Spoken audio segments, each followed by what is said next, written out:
حضرت ابو بکر صدیق. میں نے کہا یہ محبت کی جنگ ہوتی ہے نا. حضرت علی کے ایک بھائی تھے جناب عقیل. جناب عقیل وہ جب انہوں نے کلمہ پڑھا تو نبی پاک کے بڑا قریب رہنے لگے, اور میرے نبی کریم صلی اللہ علیہ وسلم بھی ان سے بڑا پیار کرتے. حضور فرماتے تیرا کلمہ پڑھنے کی مجھے ڈبل خوشی ہوئی ہے. یا رسول اللہ کس طرح؟ فرمایا ایک میرا تو صحابی بنا ہے, دوسرا تو میرا بھائی تھا مسلمان ہو گیا. حضور بڑا پیار کرتے. اب یہ محبت جو ہوتی ہے نا اس میں دوڑ بھی لگتی ہے اور یہ بری نہیں ہوتی, یہ دوڑ بڑی اچھی ہوتی ہے. حضرت عقیل اب قریب رہنے لگے. میں نے عرض کیا کہ نبی پاک اپنے ذاتی کام حضرت صدیق اکبر کو بتاتے تھے. گھوڑے کی تیاری کر, فلاں کام کرنا ہے, سیدہ فاطمہ کی شادی کرنی, ہر معاملے میں سیدنا صدیق اکبر پیش تھے. اب جب عقیل بن ابی طالب آئے تو حضور کا پیار تھا ان سے بھی. اب محبت کی جنگ چھڑ گئی. اب جناب عقیل کہتے ہیں میں کہنے لگا یار یہ کہیں پیچھے ہوتا ہی نہیں, ہر معاملے میں اسے پیچھے بٹھاؤ بھی تو آگے آ جاتا ہے, اس نے کیا کمال کر دیا ہے. کہتے ہیں آہستہ نا میں جوان تھا, ابھی نوجوانی کا عالم تھا, تو وہ خاص پہلو میں سمجھنے سے ابھی قاصر تھا. توجہ ہے آپ کی؟ کہتے ہیں ایک دن نا بڑی باتوں میں حضور فرماتے ابو بکر میرا گھوڑا تیار کرو, تو کہتے ہیں میں دوڑ, کہتا تو چھوڑ میں کرتا ہوں. کہتے ہیں وہ چپ کر جاتے. جتنی جگہ وہ مجھ سے بن سکا میں نے روکا. حضرت صدیق اکبر بولے, کہتے ہیں ایک دن نا مسجد کی پہلی صف میں بیٹھا تھا. میں نے پچھلے جمعے بھی کہا تھا اگے ہو بوے جڑا پہلو آئے, یہ حکم ہے نا حدیث میں, پہلے آئے اور آگے بیٹھ جائے. گدنے پھلانگنے سے منع کیا. کہتے ہیں ابو بکر صدیق, توجہ ہے آپ کی, ان کی عادت تھی کہ جمعے والے دن مسجد کی صفائی کرتے اور صفائی کر کے سب سے آگے بیٹھ جاتے. بات ذرا میں نے قریب ہو کے سن لی, پاس بیٹھ جاتے. عقیل بن ابی طالب کہتے ہیں میں بھی آیا سیدنا صدیق اکبر, اور مجھے کئی دنوں سے جلال تھا کہ یہ پیچھے ہوتا ہی نہیں. کہتے ہیں میں آیا تو حضرت ابو بکر آگے بیٹھے تھے, تو میں نہ جان بوجھ کے, بچہ تھا اور محبت تھی سرکار سے, ابو بکر سے بغض نہیں کوئی, خدا رہا اس بات کو ضرور ذہن میں رکھیں. فرماتے میں نے کہا ابو بکر اٹھ. مزے کی بات یہ ہے کہ جس مسجد میں صدیق اکبر بیٹھے ہیں اس کی جگہ بھی انہوں نے خرید کے دی ہے. مسجد نبوی کی زمین کی سب سے پہلی رقم حضرت ابو بکر صدیق نے ادا فرمائی. اٹھ. کہتے اٹھے, پیچھے چل. توجہ ہے آپ کی؟ آنکھ کے تو ویکھے کو کسی نے, پاویں ماڑا ہوئے تو پاویں تو چھوٹا بندہ آکھے تو پھر تو دی خیر ہی نہیں, عمر میں چھوٹا ہو یا مال میں. اٹھ چل پیچھے. اللہ اکبر. حضرت علی دیکھ رہے تھے. کہتے ہیں سیدنا صدیق اکبر اٹھے پچھلی صف میں, پھر اس سے پچھلی صف میں, پھر اس سے پچھلی صف میں, 7ویں صف میں پہنچ گئے اور وہاں ہاتھ باندھ دیے. کہنے لگے شہزادے اجازت دے تو یہاں بیٹھ جاؤں, تو رسول اللہ کا خاندان ہے, اجازت دے تو یہاں بیٹھ جاؤں. حضرت عقیل کہتے ہیں بیٹھ جاؤ. حضرت ابو بکر صدیق چپ کر کے پیچھے سے, وہی کافی ہے, 7ویں صف. شہزادے یہاں بیٹھ جاؤں. میں بیٹھ جا. ہاں بیٹھ گئے. نماز جمعہ پڑھا, سب چلے گئے. حضرت علی حضور کی بارگاہ, یا رسول اللہ عقیل کو تو کچھ سمجھائے. حضور نے فرمایا کیا ہوا؟ کہ حضور اکثر ابو بکر صدیق سے یار جاتا ہے, آج بھی پہلی صف سے اٹھا کے 7ویں صف میں. شکایت تو حضرت عقیل کی لگ رہی ہے نا, اور حضور فرماتے علی تو عقیل کی چھوڑ, بتا ابو بکر نے کیا جواب دیا ہے. تو ابو بکر کی بتا, تو اس کی چھوڑ, تو اس کی, تو میرے دوست کی, میرے یار کی, میرے خلیل کی بتا. تو حضرت علی رو پڑے. کہنے لگے محبوبہ ابو بکر جیسا درد کہاں سے ڈھونڈ کے لائے. تو چپ کر کے 7ویں صف میں گیا اور اس نے کہا تو خون رسول ہے, تیری نسل پاک میں ہے بچہ بچہ نور, تو ہے نے نور تیرا سب گھران. چپ کر کے بیٹھ گیا. حضور نے فرمایا بلاؤ ابو بکر کو, عقیل کو بھی بلاؤ. دونوں آ گئے. حضور نے فرمایا ابو بکر جمعے میں کیا ہوا ہے؟ عرض کی حضور کچھ بھی نہیں. حضور نے فرمایا تجھے کسی نے صاحب سے اٹھایا؟ کہا نہیں یا رسول اللہ نہیں. آپ کو کس نے بتایا؟ حضور کیا؟ فرمایا نہیں میں نے سنا ہے کہ تجھے عقیل نے. کہا حضور وہ شہزادے آئے تھے, انہوں نے یار اتنا جذبہ دنیا کہاں سے ڈھونڈ کے لائے گی. بولے شاہ اوتھے ککھ نہیں بچدا جتھے عشق نے لایا ڈھیرا. کہا حضور یار یہ لفظ تاریخ میں ڈھونڈو گے تو نہیں ملے گے. میرے ابو بکر صدیق کیا فرماتے ہیں؟ کہا حضور وہ نسل رسول کا شہزادہ ہے نا, اس نے ابو بکر کو 7ویں صف میں ابو بکر کا بیٹھنا پسند کیا تو ابو بکر راضی ہے. حضور اس نے یہاں بیٹھنا پسند کیا, تیری نسل پاک میں بچہ بچہ نور, تو ہے نے نور تیرا. اور کہا حضور وہ خاندان ہے, میں خادم ہوں, فرق تو ہے نا. وہ خاندان ہے، میں خادم۔ میرے رسول کریم صلی اللہ علیہ وسلم نے بلایا جناب عقیل کو، ڈانٹا نہیں، محبت فرمائی۔ سرکار نے فرمایا عقیل بیٹے بیٹھ جا، میں تجھے سمجھاؤں۔ پھر حضور نے بات چھیڑی، فرمایا تجھے پتہ ہے میرا ابو بکر کون ہے؟ عرض کی حضور میں، فرمایا نہیں سن، مکے میں سارا مکہ میرا دشمن تھا، یہ میری تنہائیوں کا دوست تھا۔ فرمایا لوگ تلواریں لے کے آتے تھے مجھے مارنے، اور اس کی تلوار اٹھتی تھی، کہتا تھا پہلے میں مروں گا پھر کوئی مصطفیٰ تک جائے گا۔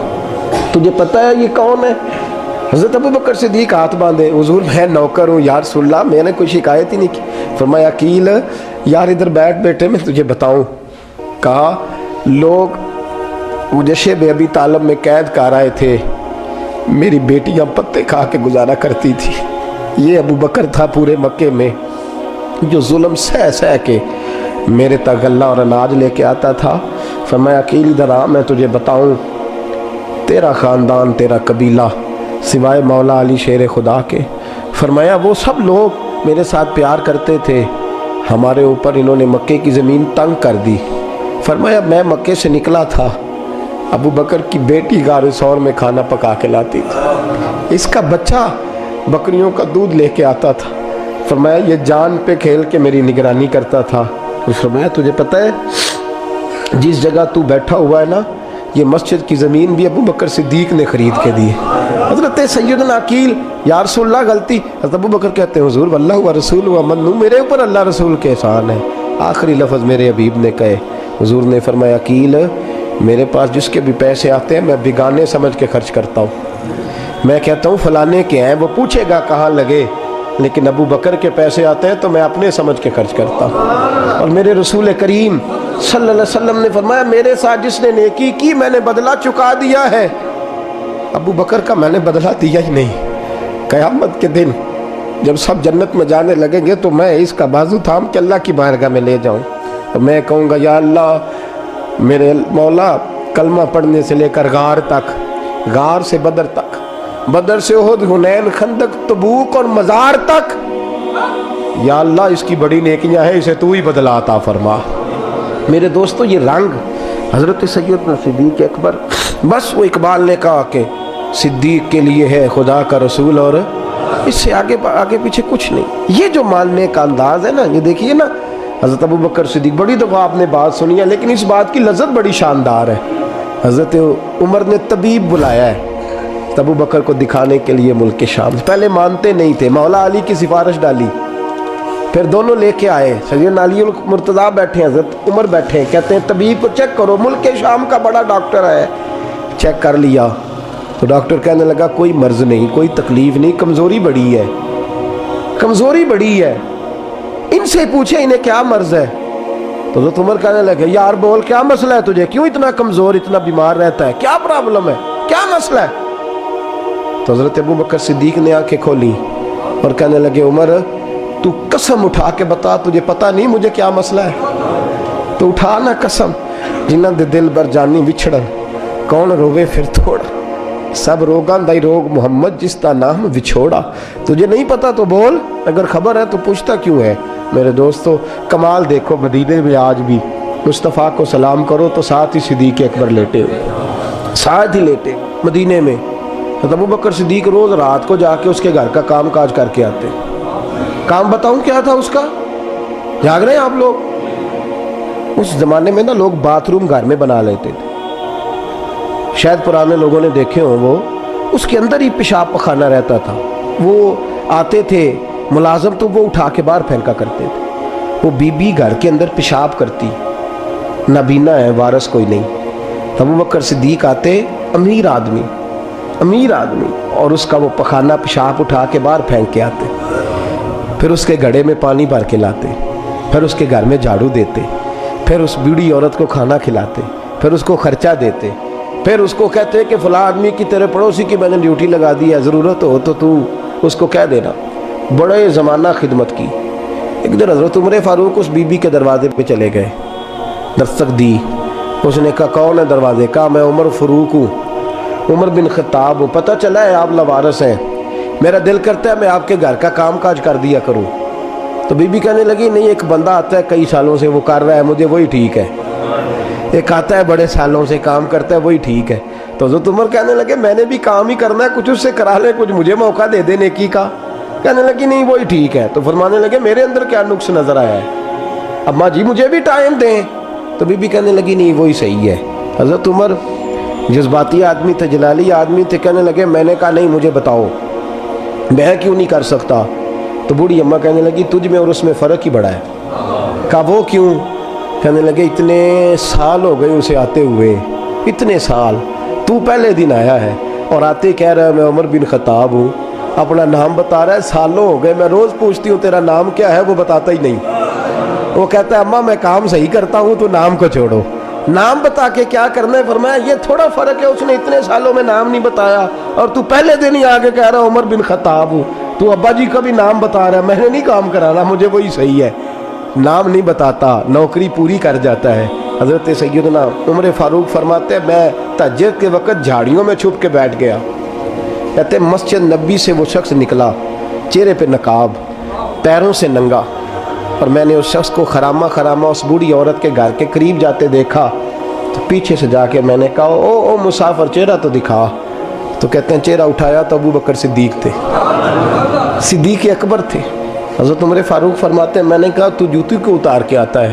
تو کہنے لگے جوتی سے جب چلتا ہوں تو پیروں میں آواز پیدا ہوتی ہے جوتے کی وجہ سے، پڑوسیوں کو تکلیف دینے کا مقصد تو کوئی نہیں نا۔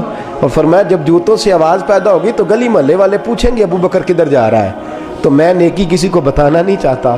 تو فرمایا ابو بکر کب سے آ رہے ہو؟